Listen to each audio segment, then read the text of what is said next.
Bismillahirrahmanirrahim.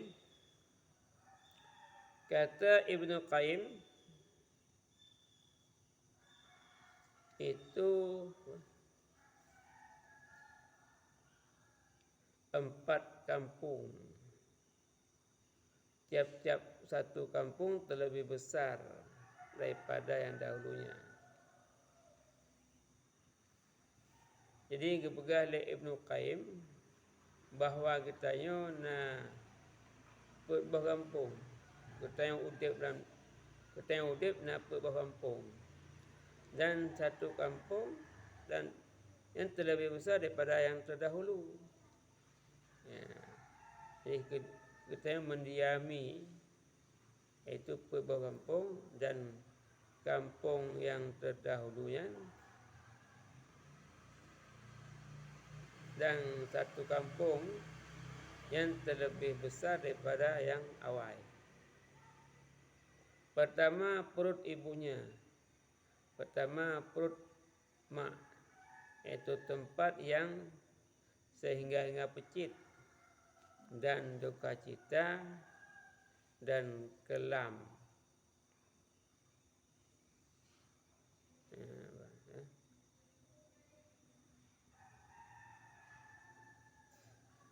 Yang pertama perut mak, dan ia merupakan tempat yang paling sempit dan duka cita dan kelam seput. Yang kelam yang 3.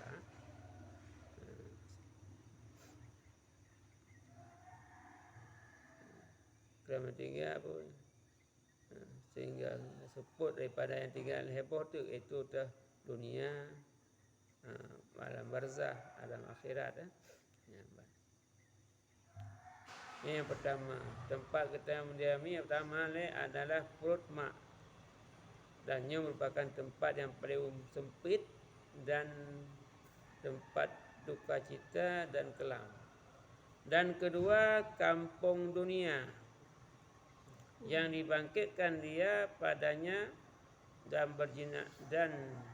yang berjinak-jinak ia akan dia, dan tempat berusaha padanya akan kebajikan dan kejahatan. Yang kedua adalah kampung dunia, yang kita bangkitkan lahir daripada perut mak. Dan dunianya orang iaitu menjinak-jinak, senang dengan dunia, dan dunianya tempat berusaha, dan dunianya tempat kita berusaha kebaikan dan kejahatan, tergantung kepada keinginan masing-masing. Yang kada pupuk kebajikan, tak pupuk yang oleh Allah. Kada kejahatan, langgar itu yang dilarang oleh Allah. Yang kedua itu dunia. Dan yang ketiga kampung barzah, iaitu masa di dalam kubur hingga dibangkitkan dia. Dan iaitu terlebih besar dan terlebih luas daripada ini dunia. Dan nisbahnya dengan ini kampung seperti nisbah perut ibu dengan ini dunia. Yang kelima kampung barzah, alam barzah, iaitu masa kita duduk di dalam kubur hingga kita dibangkitkan di Allah Ta'ala. Dan alam barzahnya lebih raya dan lebih luas daripada dunia. Perbandingan ji dan kampung permak dengan dunia. Berarti luas alam barzah, alam kubur. Memang mati takut semeter kali 2 meter saja. Tapi agaknya luas. Tamang sangat kena. Agak tengok dah tamang dalamnya. Apa? Tamang betul. Tamang jurung ubit. Ada dalam kau luar. Jadi ini pintu tamang. Jadi alam Dan kubur merupakan alam untuk tatamang dalam kubur. Ya, yang pintu. Ke apa ni? Kubur merupakan satu kebun daripada kebun surga dan satu lubang daripada lubang neraka. Jadi tempat tamang. Yang tergantung kepada amalan dia. Fikir dia enak saja. Jadi alam barzah lebih luas daripada dunia. Jadi perbandingan antara alam kandungan dengan alam dunia. Artinya seperti punya alam kandungan kau ubit, dan ke alam dunia lebih luas daripada alam kandungan. Ini alam barzah lebih luas lah.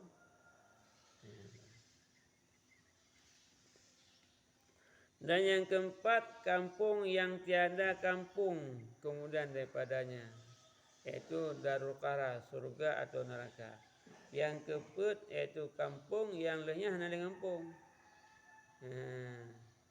iaitu merupakan darul qarar, iaitu nanggro tetap, surga atau neraka. Dan pada tiap kampung daripada segala kampung yang tersebut itu baginya hukum dan kelakuan yang berlain-lainan. Dari sebuah kampung, alam rahim, alam dunia, alam barzah, alam akhirat, yang masing-masing hukum dan kelakuan yang berbeda-beda. Jadi hukum dalam alam rahim berbeda dengan hukum yang dalam dunia. Kita dalam alam rahim, dalam alam kandungan, hanya tak ada hukum siapa dia. Hanya pas sembahyang nah. Hanya pas sembahyang. Hanya pas puasa dia. Makanan api beda dia. Makanan dunia dengan makanan yang dalam kandungan. Alam kandungan adalah makanan katanya ada darah. Itu daripada darah haidnya. Makanan tengok. Yang makanan lezat. Pada dalam dunia hanya ini dia. Ke berubah kepada sate. Pada makan kepada bu, kozi, gulai dan sebagainya. Dalam alam rahim itu hanya tak ada bergerak. Hanya motor dalam alam rahim. Ini alam dunia, motor. Belang. Kalau rencana dalam alam rahim jadi ayat belang ada alam rahim belang. Rencana orang cik dia jauh belang, aku tengok jauh belang tapi dia dah ada duit dia. Dah bantu dah orang cik dia jauh belang Tapi ni alam dunia. Nah jauh belang, ajak ugli, ajak kudai. Jadi beda. Seperti riwayat ini Ibnu Abi Dunya, bahwasanya umpama orang mukmin di dalam dunia seumpama kanak-kanak di dalam perut ibunya apabila keluar ia daripadanya, menangis ia atas tempat keluarnya, hingga apabila melihat ia akan terangnya dan menyusu ia, tiada kasih bahawa kembali ia kepada tempatnya. Dan demikianlah orang mukmin, terkejut ia daripada mati, maka apabila lalu ia kepada Tuhannya, tiada kasih bahawa kembali ia kepada dunia, seperti tiada kasih kanak-kanak bahawa kembali ia kepada perut ibunya. Jadi lagi yang gagabah oleh Ibnu Abi Dunya. Jadi perumpamaan orang mukmin dalam dunia yang sebagai umpama anak mit di dalam rahim ibu.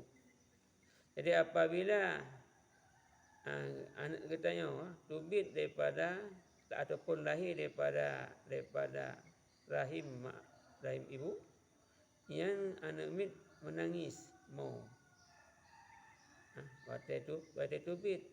Hingga apabila keadaan terang alamnya dan menyusui kepik susu mak, ya hana rencana untuk riwang lam. Hana rencana riwang kepada tempat asal. Ya. Menansit orang mukmin waktu terkejut mati. Ya, waktu mati, ya, yang tubit daripada alam dunia menuju alam akhirat. Apabila itu kata dalam alam kubur yang berumpa dengan Allah Taala, yang hana rencana untuk riwang kepada dunia. Terkadang kenikmatan akhirat, kelezatan akhiratnya hana rencana riwang kepada dunia, karena lebih lezat ini kenikmatan di akhirat. Kapan sih lagi anak min waktu kenikmat di alam dunianya, ya hana rencana riwang kepada rahim ibu. Ya.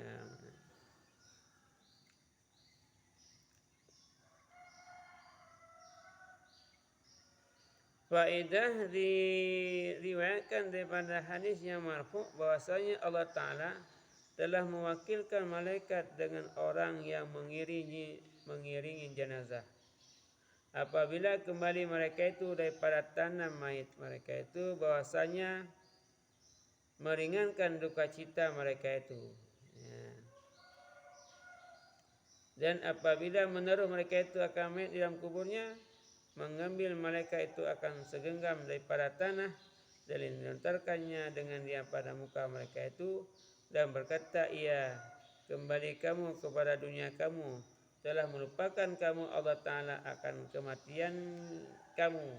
Maka lupalah mereka itu akan kematian mereka itu dan mengambil mereka itu dalam makanan dan minuman dan kesukaan dan permainan dan jual beli, seperti bahwasanya tiada mereka itu daripada ahli mayit dan tiada mayit daripada mereka itu hingga akhir hadis. Ya, itu faedah.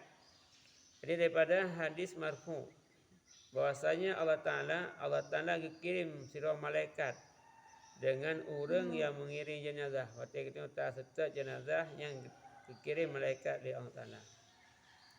Apabila ditengok kata tahu mayit, ya, yang le malaikatnya yang peringan duka cita dia, pupui. Ingat dia hana merasa uhli, hana merasa susah le, ya, pupui. Dan apabila menurut mereka itu akan mayit, apabila mayit duduk dalam kubur, yang le malaikat muno gecok segenggam daripada tanah muno, dia geraup muka dia. Mana dah kelan. Dia gecok tanah kuburannya geraup muka dia. Sehingga ketemu tanah ada 6 kali, tinggal tu deh. Buk bola kesak dia. Orang mati gerau dia pada. Ya. Hingga ketemu yang bukan tinggal kematian je, nak tinggal lagi kematian, tinggal kedanya belang dalam bawah aja. Kedai kalau puha. Tinggalnya tinggal kena dia. Jadi tinggal ke usaha, tinggal ke bisnes, tinggal ke dunia lah. Jadi atas mana katua tu. Yang merupakan dengan apa yang tahu sini gua setak roh no mereka. Nampak pas berempat. Ya, dia tengok pegawai masalahnya. Jadi tanah mana tinggal teli. Enggak ada. Yang kan kita perasa gerau tu. Yang kepegang enggak gerau oleh malaikat tanah kuburan. Hingga dia tua. Hingga dia apa ni? Tekah tinggal dia ke dia keadaan ataupun kekuatan lagi biasa ni. No tengah ada gumbu oma. Tinggal kebu, dia banyak dia dah pesan oh sangar yang ni sangar oma. Macam tu dah habis. Kaya di warung. Tinggal kena. Tak menua hanya peringatan ni. Hanik le. Tidak tahu yang dia tinggal. Ini kan kita berasa le tak tahu kabar dia mana le, jangan tinggal le. Tinggal juga bisnis. Program yang akan selesai.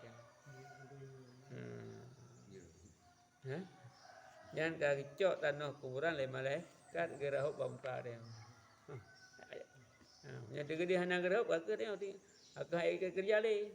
Belang aku menang geroi. Aku tengok kalau hai ni hana can. Halo yo. Wallahu a'lam bishawab.